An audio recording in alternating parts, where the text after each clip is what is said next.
Why does COPD wheezing sometimes sound strange? Imagine trying to listen to a familiar song, but the tune keeps changing. That's kind of what happens with wheezing sounds in chronic obstructive pulmonary disease.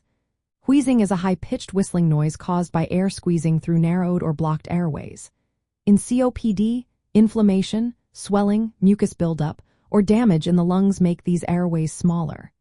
When air moves through these tight spots, it vibrates, creating that characteristic whistling sound. But sometimes, the sound isn't quite what you expect, and that's because of several factors. First, the narrowing of the airways isn't always the same. Large airways and small airways can be affected differently at different times.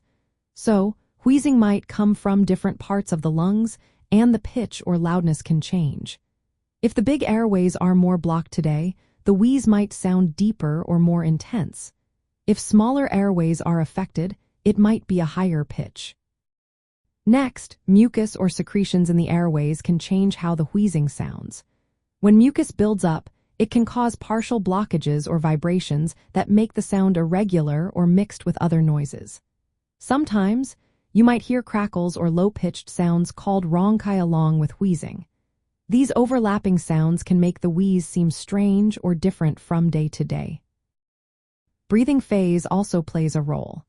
Usually, wheezing is louder during exhalation because the airways tend to narrow more when breathing out.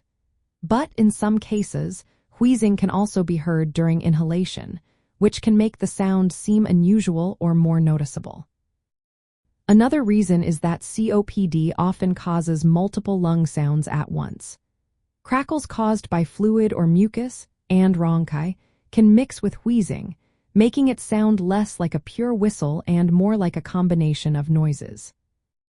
Finally, during flare-ups or exacerbations, inflammation and mucus production increase. This changes how air flows through the lungs, often making wheezing sounds more pronounced or different. When symptoms improve, the wheezing may lessen or even disappear, adding to the variability. All these factors show that the strange or changing sounds of wheezing in COPD come from the complex and shifting nature of airway narrowing and lung condition. Healthcare providers listen carefully to these sounds to understand how severe the airway narrowing is and how well treatments are working. Recognizing these variations helps in managing symptoms better and adjusting treatments to keep breathing easier.